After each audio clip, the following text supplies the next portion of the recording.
the most distinguished and handsome young master of the Xie family in Wangjing. He and I are worlds apart. Yet one day, he suddenly grabbed my sleeve, his eyes red-rimmed. There's still time. We haven't formally divorced yet. This lifetime, we'll start anew. I paused, then said, but I never intended to marry you either. Xie Yu, a flawless jade, coveted by all, the ideal husband countless brides-to-be longed for. Among them was my elder sister, Qin Jingxian. She declared Xie Yu would surely rise to the highest ranks of the court, and she was determined to compete for him. But Xie Yu was cold and distant, showing no warmth to anyone. One day, my elder sister accidentally fell into the water. When she awoke, she suddenly slapped me hard across the face, shouting, "You love-struck fool! You are forbidden to like Xie Yu. You are forbidden to marry him." I stared at her in utter bewilderment.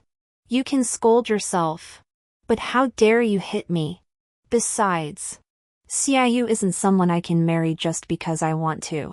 The Xie family is a centuries-old aristocratic clan, feasting on the finest foods and ringing with the sound of bronze bells. Even a princess might not be able to marry into it. Before I could react, our stepmother dragged my elder sister out. "How dare you strike your sister? Have you lost your mind? She hasn't even married yet." My elder sister suddenly burst into laughter. "Wonderful! Wonderful! Absolutely wonderful!" She laughed until tears streamed down her face. Still wet from the water, she scrambled to her feet and pulled me into her arms. "Heaven has finally opened its eyes. My Aiju hasn't married yet. This lifetime, I'll never let you marry that bastard." My elder sister pulled me and my stepmother into the room, dismissing the servants. After a deep breath, she spoke slowly. She said she had been reborn. In her previous life, I had stumbled at a banquet, falling straight into Xie Yu's arms. Behold Xie Yu, graceful and elegant, with features like a painted portrait. He caught me instinctively, and we spun in place. Then we landed together, me on top, him beneath. Xie Yu felt no stirrings, nor did I. Xie Yu's mother, however, was moved. Seeing how I'd landed on top of him, she noted my sturdy build. I was plump and round, with a wide face and ample hips, a fertile figure. The Xie family had only one heir, no concubines allowed, and few prospects for offspring. Thus, she overruled all objections and proposed marriage to my family. 7 years after our wedding, Xie Yu handed me divorce papers. He said there was no romantic connection between us. Hearing this, I nodded. It was to be expected. Xie Yu and I were never meant to be together. My stepmother suddenly asked, "Ah, Zhu, did you bear any children?" My elder sister paused before replying, "Yes. 3. All remain with the Xie family." Stunned, I dropped the braised pork hock I held onto my elder sister's skirt. Her new skirt was instantly greasy and fragrant. Instead of scolding me, my elder sister tenderly cradled my rather large head. As for the 3 pieces of char siu, best not to mention them. Finally, under the stern gazes of my stepmother and elder sister, I knelt and swore an oath. This lifetime, I'd marry a pig before marrying Xie Yu. I'd go barren before bearing his children. For the following months, my elder sister kept me by her side at all times. She steered clear of any gathering where Xie Yu might appear. Unnecessary worry. Xie Yu and I were worlds apart. The young master of the Xie family, a close minister to the emperor, a favored son of heaven, and me, a half-legitimate daughter of the Qin family, plain-looking, lazy and gluttonous. When we met at banquets in the past, he was the center of attention, never sparing a glance for me in the corner. Besides, it's been 7 years. Xie Yu has always said he dislikes me. Even if we bumped into each other, what difference would it make? My elder sister replied meaningfully, "You're young. You don't understand. Even if he dislikes you, that hasn't stopped him from sleeping with you for 7 years." At this, she flared her nostrils, her disgust for Xiaoyu palpable. If he were reborn too, he'd surely torment you all over again. Rebirth isn't like a pound of meat. You can't just grow it whenever you want. Nor is it available to everyone. Back then, I scoffed at such notions. Midway, I encountered those noble ladies I'd once clashed with. My elder sister, unusually, greeted them with smiles. After they left, she sighed. A lifetime's dream, they're all tragic souls. Yet when word came of a Xia cousin sending his daughter to the capital, her face darkened. That family, from distant Jiangnan, had fallen on hard times. They'd shamelessly sent their marriageable daughter to the capital, hoping for a good match. The maiden, named Qingji, was delicate and frail, yet she held her back straight, radiating an air of pride that made her particularly pitiable. Mother Xia, kind-hearted, kept her. The eldest sister rolled her eyes. She said nothing. I had no interest in asking. Spring lingered. Spring scenery flourished. Good days passed swiftly. In the blink of an eye, the day my elder sister had dreaded above all else arrived. The Empress Dowager's birthday banquet. A silk ribbon was tied around my waist. Its other end clutched tightly in my elder sister's hand. She watched the water clock, calculating the exact moment from my past life when Xiaoyu and I collided. After a long while, she exhaled deeply. It seemed the critical time had passed. I was suffocating. The ribbon binding my waist was finally loosened. I headed to the lavatory. But just around the corner, I saw someone. A gentleman. Like jade.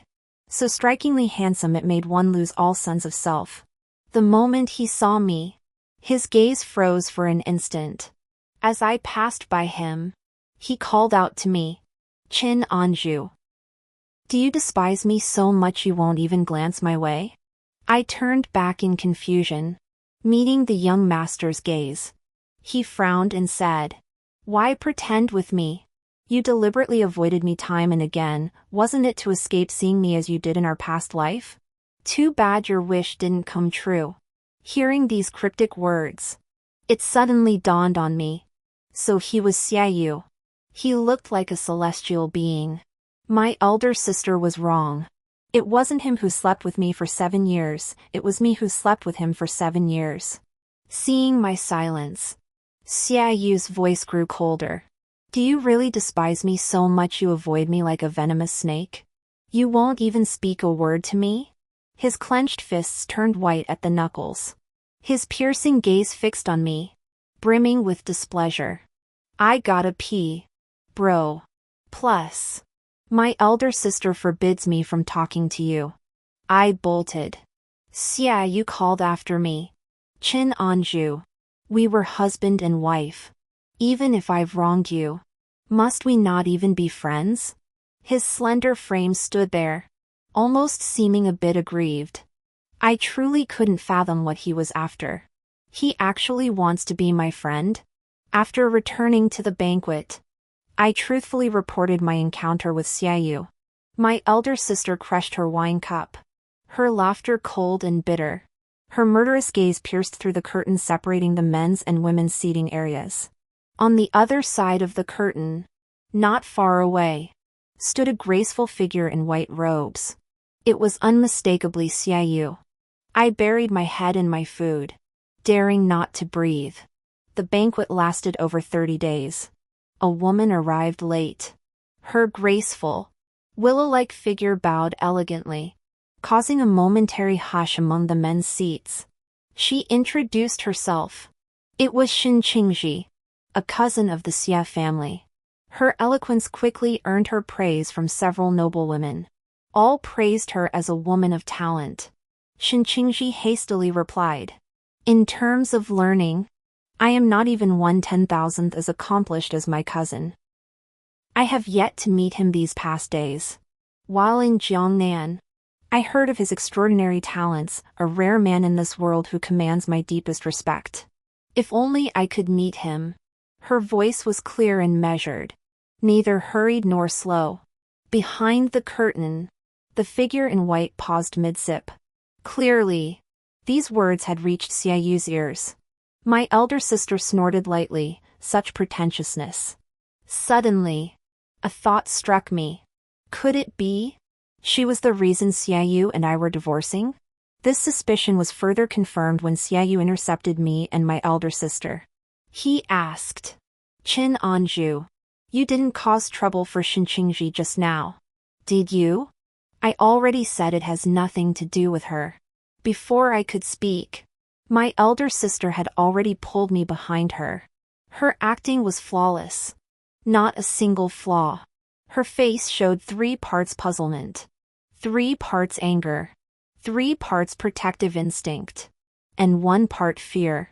Xia Langjun, how dare you address my sister by her given name so directly? My sister is not yet married. What if this tarnishes her reputation? Xiaoyu froze. His initial haste made him realize this was not his past life. His gaze circled my face several times, revealing nothing but confusion over this woman's madness. Please restrain yourself, Xia Langjun. With that, my elder sister pulled me toward her, intending to lead me away. Xiaoyu instinctively reached out, grabbing my sleeve. I leaped back 3 paces, scurrying to the other side of my sister and cowering behind her like a chick behind its mother hen. Xiaoyu's expression froze instantly. You dislike my touch that much? I nodded firmly, without hesitation. Xiaoyu's face darkened as he said, then these past 7 years, sharing a bed with me. It must have been truly difficult for you. No sooner had the words left his mouth than my elder sister's hand struck his face. Furious, she exclaimed. Absurd. Xia Langjun, if you continue to tarnish my sister's reputation, I shall report you to the magistrate's office. Xiaoyu's head jerked to one side. It seemed my elder sister had struck with full force, holding nothing back. Before Xiaoyu could react, my elder sister and I seized the moment to walk away. After this incident, Xiaoyu seemed to believe I hadn't been reborn. He sent someone to apologize and make amends, claiming he'd been drunk that day and had lost his senses. The gift was a jade bracelet worth 1,000 pieces of gold, truly befitting the young master of the Xia family. Xiaoyu was indeed generous. But then his elder sister exclaimed, Ugh! In my past life, you bore him 3 sons. Yet he never gave you anything. He even claimed, as the mistress of the Xia household, you have personal attendants to procure any jewelry you desire, no need for gifts from me. Yet he immediately showered that cousin of his with countless trinkets. Now he's suddenly putting on airs. I had the bracelet pawned for silver. That way, it wouldn't bring bad luck. A few days later, Xiaoyu came seeking another meeting, insisting on apologizing in person. Naturally, I refused. My elder sister said, we've accepted Xia Longjuan's gift. A personal apology isn't necessary. Let's put this behind us. But Xiaoyu wouldn't give up. Perhaps he wanted to confirm whether I had truly been reborn. When he came calling again, my elder sister refused him entry. Through the door, he called out, Miss Chen Eyre, I offer my sincere apology. Might I have the honor of seeing you? My elder sister raised her voice. Mr. Xia, my younger sister already has someone in her heart. She has no desire to meet you. If you continue to tarnish her reputation.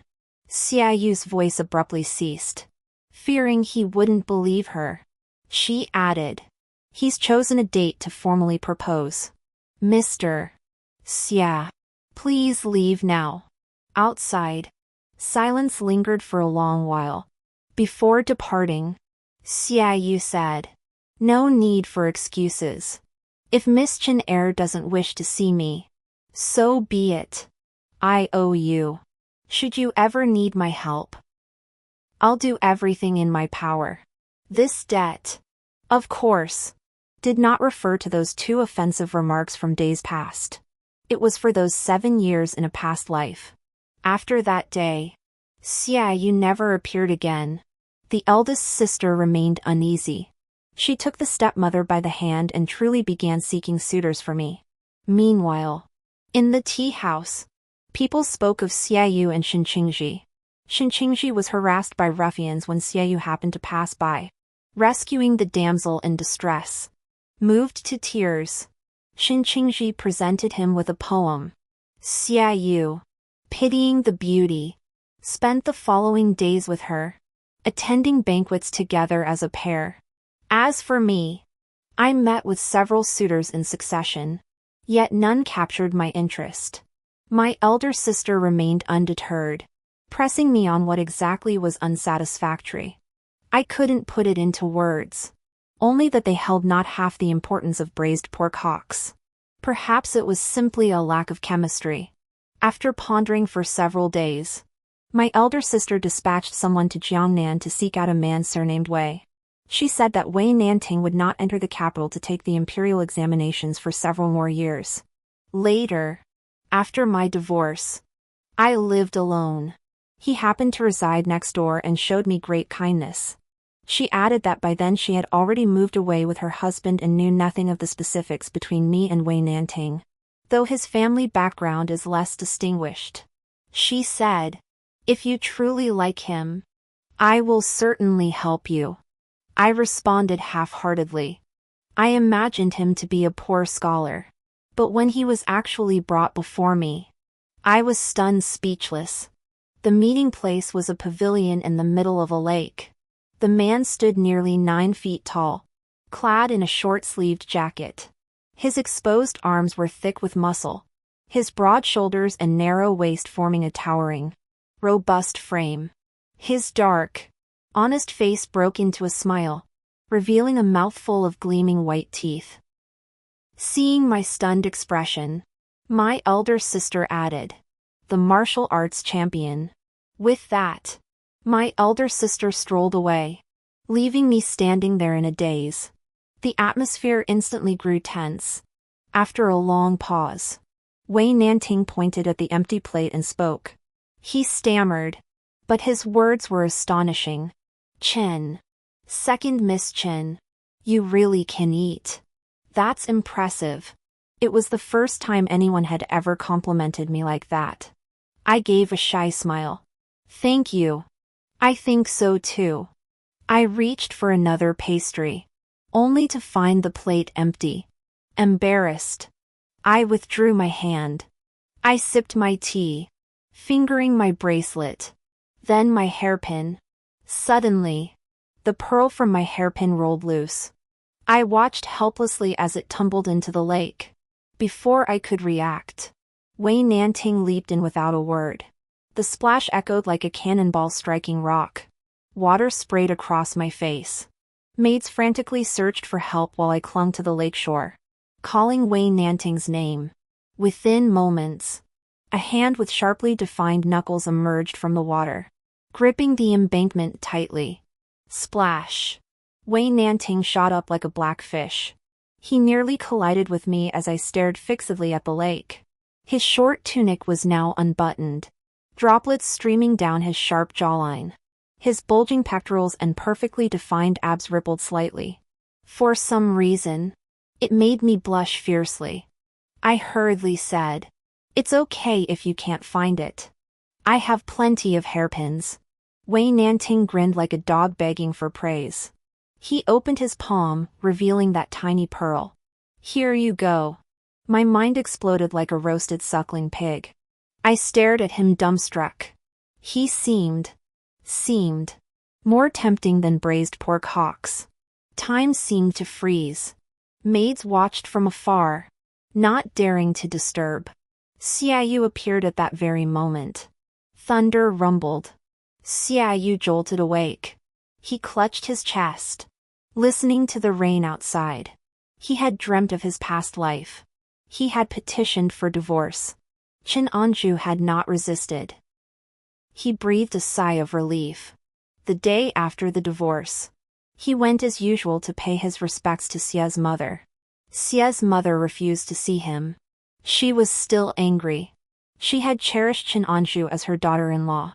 But since Xiaoyu had resolved to divorce, it must have been a long-considered decision with no turning back. Shin Qingji summoned him, more tender and affectionate than usual. Her cheeks flushed, makeup exquisite, her eyes sparkling. Xiaoyu felt a slight stir within, but with official duties pressing, he lingered not long. His relationship with Shin Qingji was pure and proper. When he proposed the divorce, he had told Chin Anju as much. They were kindred spirits. Friends, not bound by any sordid connection. Chin Anju's elder sister, Chin Jingxian, had sent a letter specifically to berate him and Shin Qingji.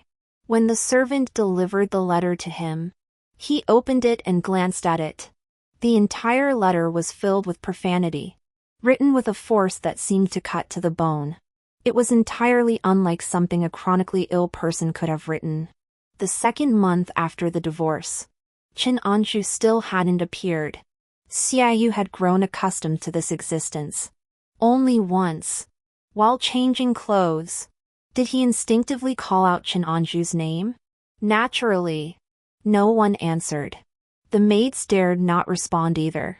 The second year after the divorce, Xiaoyu suddenly thought of Chin Anju again. This was the 5th time he'd thought of her this month. Not many times. But the month had only just begun.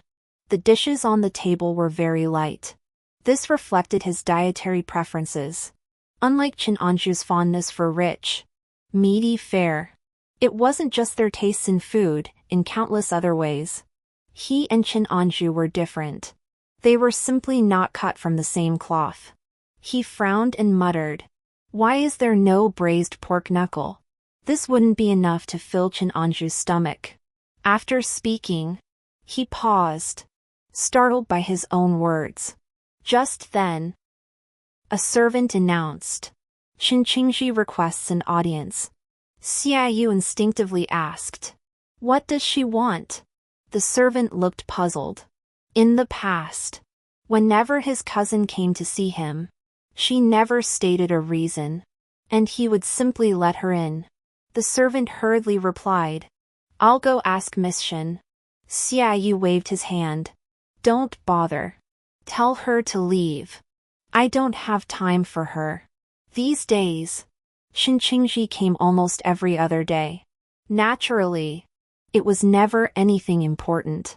She either came to discuss poetry with him or to remind him to wear warmer clothes in the cold. Her presence added fragrance and gentle care. If he were to remarry, it should be to a woman like her, not someone like Chin Anju. That was his thought before proposing the divorce. And it remained his thought now. As he stepped outside, he overheard gossip that young widow on East Street has remarried. Xiaoyu halted in his tracks. How could a widow remarry? He had never imagined Chin Anju would ever marry again. That night, he couldn't resist any longer and sent someone to inquire about Chin Anju's current situation. The servant who returned with the news said Chin Anju was no longer in Wangjing. The eldest Miss Chin, who had lived alone in Qingzhou for years recuperating, had suddenly passed away 3 months prior. The second Miss Chin had gone to attend the funeral. Her neighbors said the second daughter had no intention of returning, and she hadn't left alone. Xiaoyu snapped his brush in two. Never coming back? That night, he sat until dawn. He couldn't understand. How could Chin Anju be so heartless? Heartless enough to not visit him once in all this time. Heartless enough to abandon even her 3 sons. To simply walk away with another man like that. No matter how much she despised him, she was still the children's mother. She shouldn't be so cold. It was all a dream. Fortunately, it was only a past life within a dream. He would no longer waste Chin Anju's time. And Chin Anju wouldn't hate him. He didn't believe Qin Anju hadn't been reborn. If she hadn't been reborn, how could she keep avoiding encounters with him time and again? Of course, he too had unconsciously avoided her. With the emotional foundation of their past life, though they couldn't be husband and wife, they could be friends. Or perhaps soulmates. Just like him and Shinqingji in the dream. Thinking of this, he couldn't help but curve his lips upward. Qin Anju and the word soulmate seemed utterly incompatible. Yet he found himself strangely drawn to her, the way she quietly listened to him while stuffing food into her mouth. Being her confidant and close friend might prove a pleasant experience. But why did he always feel compelled to seek her out? Banana leaves rustled. Drip. Drip. Rain fell until dawn. At daybreak, he resolved to find Qin Anju. The flush on my cheeks hadn't yet faded. When Xiaoyu saw Wei Nanting, anger flared in his eyes. His tone dripped with resentment. In my past life, when I proposed divorce, you didn't hesitate for a moment. Was there already someone else in your heart? Xiaoyu's eyes reddened, as if wounded by profound heartbreak. Yet my elder sister clearly told me. It was he who fell for another. Xiaoyu never married me out of affection. He disdained my lack of skill in music, chess, calligraphy, or painting, my inability to compose poetry with him. For the first 2 years, each time we shared a bed, he looked as grim as if heading into battle. Thankfully, he grew accustomed to it, or perhaps simply grew accustomed. Xiaoyu and I produced 3 sons through our struggles. In contrast, Shinqingji was different from me. She seemed tailor-made for him, perfectly matching his every desire. My elder sister claimed I was madly in love with Xiaoyu. The first time I stumbled upon Xiaoyu and Shinqingji sharing wine under the moonlight, I sensed something was amiss. Xiaoyu never offered me a single explanation. After the first time came a second, a third, countless times. Sometimes in the plum grove outside the city, sometimes at the Poetry Society, always in refined settings. They were each other's confidants, sharing knowing smiles. They might not have gone that far. So when Xiaoyu proposed our separation, he did so with utter conviction. He claimed he'd done nothing to betray me. Shinqingji hadn't wronged me either. They were both blameless. He'd simply discovered his true feelings. He no longer loved me. My 3 sons said Aunt Shin was more suited to be the lady of a distinguished family than I was, who was truly beneath the circumstances. And so, I signed the divorce papers. On the day I left the Xia household, no one saw me off. Hearing this, I was utterly shocked. I never imagined I could fall for someone like Xiaoyu. Could it be that affection is born from physical intimacy? If so, I'd rather die than sleep with him again. At that moment, Xiaoyu tried to say something, but I grabbed Wei Nanting and ran. My elder sister had decreed that any contact between me and Xiaoyu must occur in her presence. Without her, I naturally couldn't acknowledge Xiaoyu. Wei Nanting looked imposing but was remarkably obedient, asking not a single question. As we ran, he hoisted me onto his shoulders. Wherever I pointed, he ran. I glanced back at Xiaoyu. He stood alone where he'd been left, like a discarded dog. Back at the Qin residence, my elder sister asked Wei Nanting, "What do you think of my little Zhu?" Wei Nanting's dark face flushed crimson, rustic yet handsome. "The second young lady is absolutely splendid." My elder sister nodded with satisfaction, then grilled him thoroughly for a long while. She confirmed his parents were deceased. His background clean, no arranged marriage, no childhood sweetheart, no cousins, and no long-lost love. I was utterly dumbfounded. After receiving satisfactory answers, the eldest sister addressed Wei Nanting. "Henceforth, I shall support you with Zhu's allowance. Once you achieve success in the imperial examinations, you must repay her 1,000-fold. As for whether repayment comes in silver or some other form, that is for you two to discuss. With that, she ordered a contract to be brought forth. Before I could react, Wei Nanting had already signed and sealed it. After Wei Nanting left, I finally gathered my courage to speak. Sister, I didn't. Ever since he arrived, you've even forgotten to nibble on your preserved vegetable pork buns. What could I possibly miss? Wringing my handkerchief, I stammered. I just thought. He's so tall and sturdy, with that crispy exterior. It looked incredibly delicious. Could this be what they call infatuation? Does Wei Nanting see me as plainly as a white steamed bun? My elder sister left with an expression that defied description. I'd assumed Xia Yu, with his aloof demeanor, would stop coming once I ignored him. Yet he proved as persistent as a ghost. After my elder sister's rebirth, she became incredibly busy, but she no longer devoted her energy to needlework, bookkeeping, or poetry and music. She declared that life was but a few short decades, and learning such things was a waste of time. She stockpiled grain, aided children in need, and even funded merchant caravans to seek out rare medicinal herbs.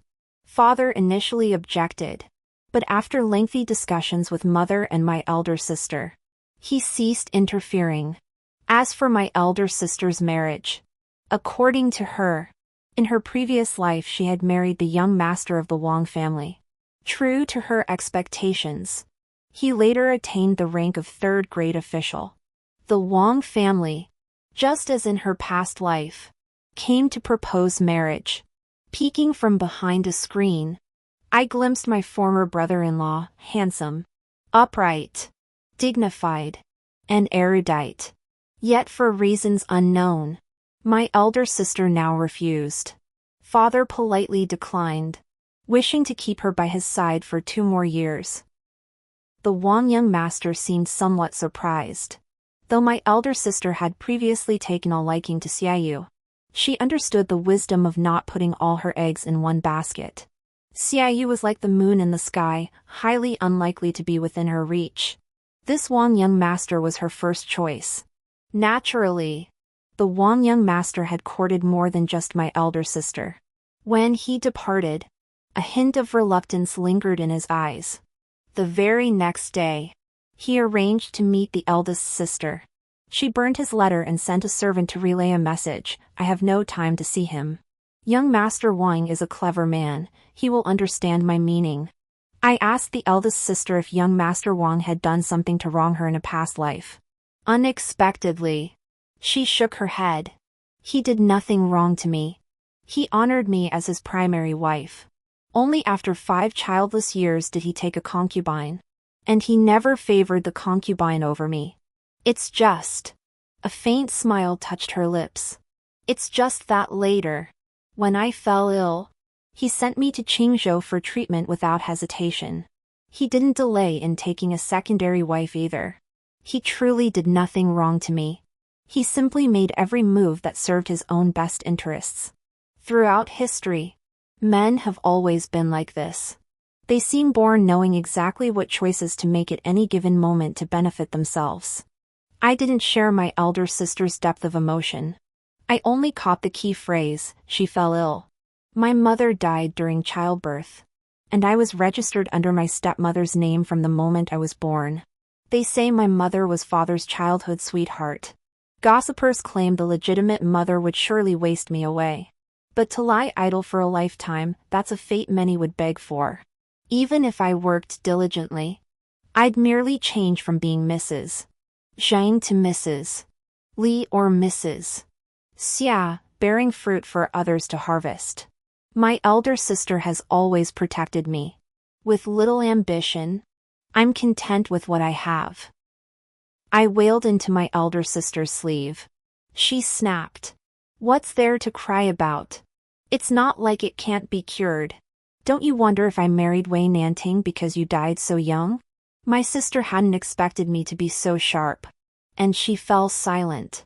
Finally, she relented. promising to take good care of herself this lifetime and never let any more troublesome illnesses plague her. I blew my nose into her sleeve, glaring at her accusingly. She coaxed me for a long time before finally giving in and taking me to the grandest restaurant in Wangjing. After we ate our fill, she took me jewelry shopping. Only when I got a peony hairpin did I reluctantly put on a smile again. Do I look pretty? I turned my head and saw Xiaoyu. His gaze fell on my face. Today he wore a plain white robe, a jade crown, and his black hair was combed immaculately. He appeared even more exquisitely handsome than the last 2 times I'd seen him. After a moment of distraction, surprise and smugness flashed in his eyes. Qin Anju, no matter how hard you try, I will never marry you in this lifetime. Before he could finish, I shoved him aside. You're blocking my way. He stumbled from the push, yet showed no annoyance. He looked at me with a hint of resignation, as if assuming I was throwing a tantrum over a slight to my pride. My elder sister pulled me close, casting a cold, dismissive glance at Xiaoyu. Mr. Xia, we have matters to attend to and must take our leave. My sister refused to engage with him, dragging me away. Yet, gazing at Xiaoyu, a sudden surge of anger welled up within me for reasons I couldn't fathom. How dare he be reborn alongside my elder sister? The more I thought about it, the angrier I grew. Finally, under Xiaoyu's stunned gaze, I slammed a fist into his face. He staggered backward like a white butterfly, crashing to the ground. His hand landed on a shattered teacup, instantly turning crimson. Yet he seemed oblivious, staring at me in disbelief. Qin Anju, how could you hit me? My next heavy punch was his answer. The emotions my elder sister had just soothed erupted like a blown boiler. Why did my elder sister die young? And him? Did he live to be 80-something? Carrying 3 pieces of char siu? I eat heartily and exercise often, my weight is no flab. Straddling Xiaoyu, I landed punch after punch. Soon, Xiaoyu had no breath left for words. The Xia household servants were held back by my elder sister and her maidservant amidst the chaos. Only after a long while did my elder sister come to pull me up. Enough. Enough. Young Master Xia didn't mean it. I rose and walked away. Xiaoyu struggled to call my name. His face was bruised and swollen, hair disheveled, a pitiful sight. But I must admit, he had a handsome face, and now it held a peculiar charm. Too bad I don't care for such a gaunt look. Qin Anju, do you hate me so much because you still love me? Love turned to hate. I turned and kicked him. We're not close. Xiaoyu blinked at my words, smiling at me as if he'd already seen through my stubbornness. My elder sister studied him, a cold smile curling her lips. She asked, has Xia Lingjun received my letter from Qingzhou? Xiaoyu froze for a moment before his eyes widened in shock. With his sharp mind, he understood perfectly. The one reborn was my elder sister, not me. Only then did he realize I wasn't the Xiechin who had spent 7 years with him, not the Qin Anju who bore him 3 sons. We were now nothing but strangers. His advances only annoyed me. My elder sister and I walked far away. Yet Xiaoyu remained sitting dumbly on the ground. That night, I had a very strange dream. In the dream, I was getting married. The small sedan chair swayed and rocked all the way to the Xia residence. The Xia family's young master was as graceful as orchids and as elegant as a jade tree, with boundless prospects. All the women envied me. Even my elder sister said I had married well. I felt little joy, only trouble. But if I refused, it would tarnish the Qin family's reputation, jeopardize my sister's marriage prospects, and subject my mother-in-law to gossip. Very well. I would marry him. The wedding night. The man rumored to be the most handsome in all of Wangjing stood before me. I hadn't truly looked at him before, but now I saw he was indeed handsome. Just a bit too thin and pale. like boiled chicken breast, dry and tough. Certainly not very appetizing. Xiaoyu's icy eyes glanced at me indifferently as he said, "This marriage was not my choice. I will grant you the honor of being Mrs. Xia. But expect nothing more." Nonsense. If it wasn't your choice, why didn't you make that clear to your mother? I rolled my eyes and turned to sleep. Xiaoyu, standing by the window, paused in surprise before climbing into bed beside me. But as we slept, his hand slid up to my waist. "You must bear an heir to the Xia family soon. First he declares he doesn't desire me. Then he wants to make a child with me? My elder sister often says I'm not clever enough. I truly am not very clever, because I simply cannot fathom Xiaoyu's thought process. Oh well. It must be done eventually." I took control, pinning Xiaoyu down on the bed. What followed can only be described as utterly tasteless. His bones were poking me. He really was as bland as chicken breast. When I forced him, Xiaoyu flushed crimson, as if to call me shameless. But on this bed, I wasn't the only one without shame. He grew angry and ignored me for half a year. Fortunately, Xiaoyu's mother had excellent judgment. I was exceptionally fertile. I conceived immediately. Xiaoyu and I maintained a polite distance. Though distant, he never made things difficult for me. My days passed quite comfortably. But others didn't see it that way. They believed I must be suffering terribly, having lost my husband's affection so soon after our marriage. The turning point in our relationship came when I happened to pass by an inn and casually saved him from being forced to drink. He repaid me with his body. And so, I conceived our second child. This time, however, he treated me with extraordinary care, truly acting like a father. Like many fathers, he also had a female confidant. Qingxi met with him right under my nose, composing poetry and drinking wine together. I didn't mind. The first time I stumbled upon them, I even felt a bit embarrassed. I had disturbed their refined pastime. I hurried away, but Xiaoyu seemed to misinterpret my departure, assuming I was jealous. As the matriarch of the Xia household, "You ought to possess magnanimity," he declared with righteous indignation. "My relationship with Qingxi is pure and proper. You shouldn't have treated her so disrespectfully." He apologized to Qingxi on my behalf, sending her numerous gifts worth a fortune. When Xia's mother learned of this, she summoned Xiaoyu and gave him a thorough scolding. Yet Xiaoyu turned around and blamed me for the entire incident. Late one night, he entered my chambers and tormented me.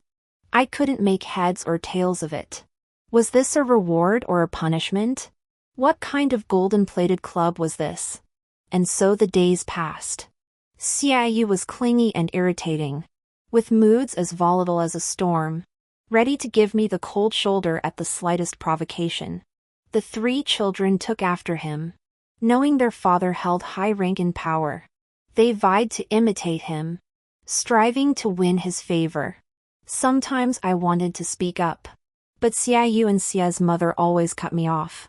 Oh well. They were Xia after all.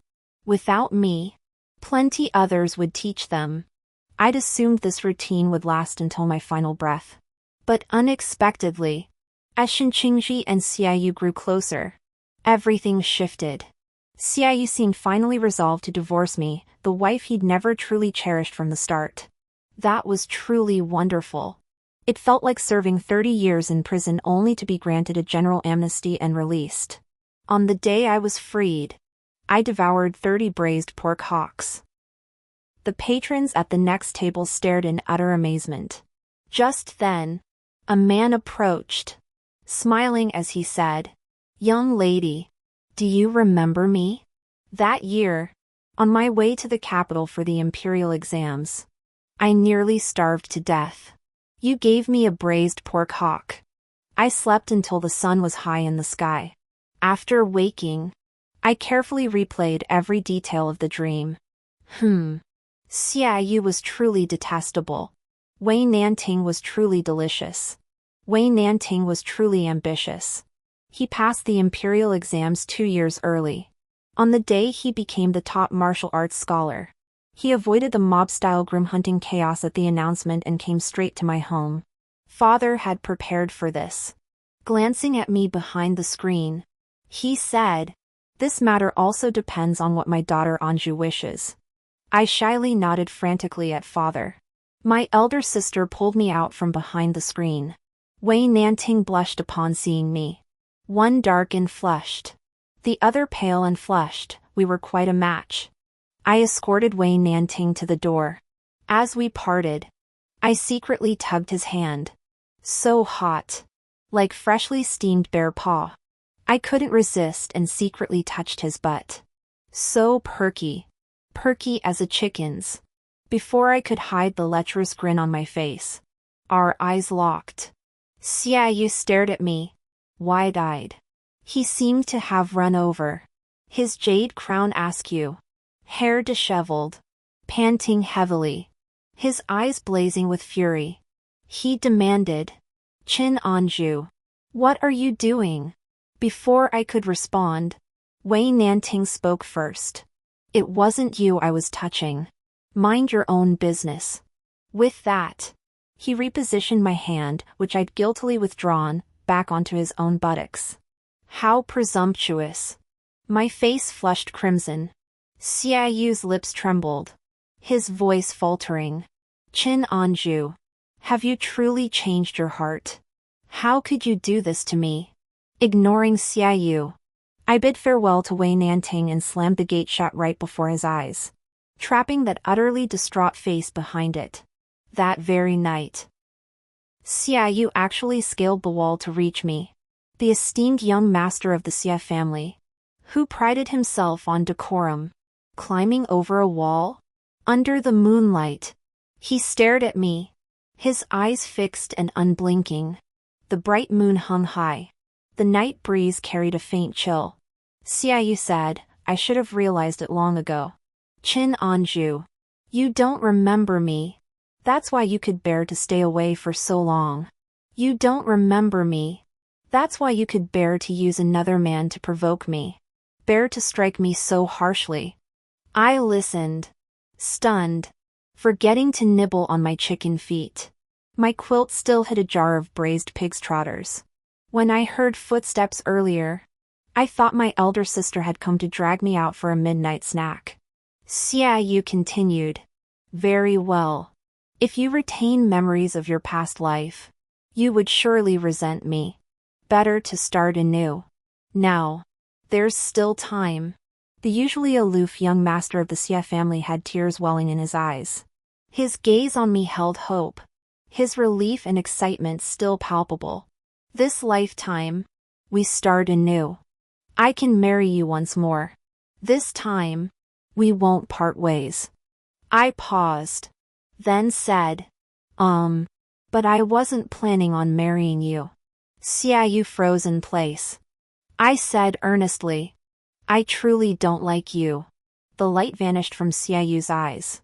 His thin lips pressed tightly together, his face turning slightly pale. He strode over, seized my wrist, and shook his head. "I don't believe it. In our past life, you loved me deeply, treated me with utmost respect, and we raised 3 sons." I scratched my head and asked, "Then why did we divorce in the end?" Xiaoyu's voice faltered, regret flashing in his eyes.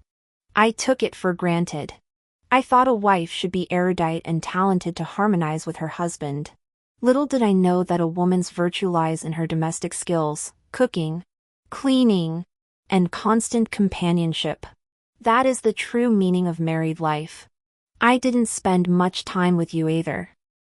You were the one who insisted on seeking me out. But I couldn't bring myself to say that. I feared he might break down right then. Xiaoyu's brows furrowed as he asked, "Did you hear something about me from your elder sister?" I shook my head, unwilling to say more. Instead, I raised my voice to call for help. "Servants! Catch this rogue!" Xiaoyu's eyes widened in shock. The household guards rushed in upon hearing the commotion. How could the pampered young master of the Xie family outrun a group of servants? Xiaoyu was finally pinned down on the ground in a sorry state. The Xie family sent numerous gifts of apology. They all ended up in my elder sister's pocket. She said she'd keep them safe for me. If they became part of my dowry, then after the wedding, Wei Nanting would also have a share. If he wasn't a good man, he'd be the one at a loss. I listened in a daze, habitually nodding obediently. My elder sister sighed. With your temperament, you truly deserve someone more thoughtful. Except Xiaoyu. I replied. Wei Nanting isn't particularly thoughtful either. My sister smiled, offering no rebuttal. I never saw Xiaoyu again afterward. I heard he was punished by his mother to reflect in seclusion. Instead, Xin Qingji suddenly came looking for me. She remained as charmingly resilient as ever, her oval face looking at least 2 sizes smaller than mine. Second Miss Qin, she said. I came seeking you only to share a few words. I agreed. My elder sister had only said not to engage with Xiaoyu, she hadn't forbidden me from speaking with Xin Qingji. Satisfied, she led me into the tea house. As I cracked sunflower seeds, she sipped her tea. As I ate mung bean cakes, she sipped her tea. As I ate grapes, she sipped her tea. Indeed, some thin people are thin for a reason. Miss Chen Eyre, you are actually quite clever. You know that my cousin's interest in a woman like you is merely a passing fancy. If you were to accept him, he'd soon tire of you and realize you're not the one he truly desires. What he seeks is a woman who can compose poetry with him, who shares his interests and passions. I stared at her in shock. She knew all this. Truly a woman of letters. Perhaps the astonishment in my eyes was too obvious, for Xin Qingji's imposing air softened considerably. Ahem. She cleared her throat. I came seeking you for no other reason than this. I simply wish you to see this clearly. Don't throw yourself headlong into it. Otherwise, if you're cast aside after a few years, it will be a loss far greater than any gain.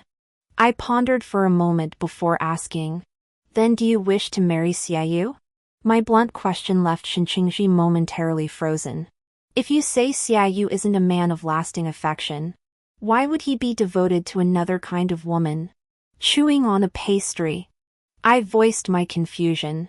Besides, shouldn't a cousin have no say in her cousin's marriage? She's not Xiaoyu's legitimate wife. So why is she approaching me like she's warning a mistress? As if Xiaoyu already belongs to her. It dawned on me, could it be that you're the Xie family's chosen one? Xin Qingji hastily cut me off. Don't talk nonsense. My relationship with my cousin is pure and proper. I'm only warning you out of kindness. I gave a non-committal "oh." I racked my brain, trying to recall Xin Qingji's fate in my dream, her ending from a past life. But I came up empty-handed. Wei Nanting and I went to Qingzhou, settling in the place where my elder sister once lived. Many years later, a letter arrived from the capital. The handwriting was Xiaoyu's. The paper was yellowed, suggesting it had been written long ago. As for the contents, it roughly conveyed. Several nights of rain had made him think of me. He wanted to see how I was doing but hadn't found the time. Pirates had invaded the south, and he had to go suppress them first. Had I still been there, we would have bid each other a tearful farewell. And I would have packed him ample provisions. Of course, his choice of words was rather sentimental. After reading it, Wei Nanting grew a bit jealous and kept me up late that night. Also included was a message from Xie's mother. She said this was what Xiaoyu had intended to send me but never got around to mailing. It suddenly dawned on me. Xiaoyu might have already been dead back then. I slapped my forehead, suddenly understanding. So only those who died early could be reborn. That Xin Qingji must have married someone else. Then, Xin Qingji rose with a dark expression and took her leave. After leaving the private room of the tea house, we met again at the outhouse door. Her face flushed, and she seemed a bit coy. I let out a satisfied burp. On the day Wei Nanting and I wed, my elder sister gifted me 18 handsome servants. Wei Nanting had married into our family. Thus, life after marriage remained largely unchanged. Except I ate more. After all, my physical exertion had increased. Unexpectedly, however, Wei Nanting didn't want me to bear children. He said my own mother had passed away giving birth to me, and he couldn't bear the thought. I patted my chest and assured him I probably could. He gritted his teeth and demanded how I knew. I replied, I gave birth to 3 in my dreams. But quantity doesn't guarantee quality. Wei Nanting pressed further, asking with whom I'd conceived them. I fell silent. Yet he somehow sensed something was amiss. He was perhaps a bit sharper than I'd anticipated. This suspicion only grew stronger in the years that followed. His official rank climbed higher and higher, far surpassing his previous life. Some whispered that as a great general, he should no longer be a son-in-law but immediately return to his own clan and establish a new household. That very night, Wei Nanting stood at the bedside of the gossip-monger, a broadsword in hand. If you cause discord between my wife and me, you shall pay with your head. After that, no one spoke. By then, my elder sister had become a renowned businesswoman. She traveled far and wide, living the life she desired. Her body, damaged by childbirth in her past life, was exceptionally healthy this time around. As for Xiaoyu, he volunteered to go to Qingzhou. Before leaving, he came to see me. The rain fell in a pleasant rhythm. He stood under the eaves not far away, watching me for a long time. He said he died in the 3rd year after our divorce in his previous life. He took on the task of subduing river pirates. Those pirates were about to approach Qingzhou. He went without hesitation. Then he died by the river outside Qingzhou city. He never got to see me one last time. Truthfully, I already knew about this. Xia's mother had actually come to see me before. Her son had suddenly become a different person, seeking me out day after day. Naturally, she sensed something was amiss. She accepted the idea of rebirth and quickly pieced together what had happened to Xiaoyu. She said her son had always been arrogant and self-reliant. That he stumbled in love in the end was only natural. She just hadn't expected him to fall so hard. I didn't think it was tragic. There are plenty worse off than him. He simply couldn't accept how effortlessly I walked away. Clouds gather and disperse. Wei Nanting and I have seen seasons come and go. I never heard news of Xiaoyu again. The end.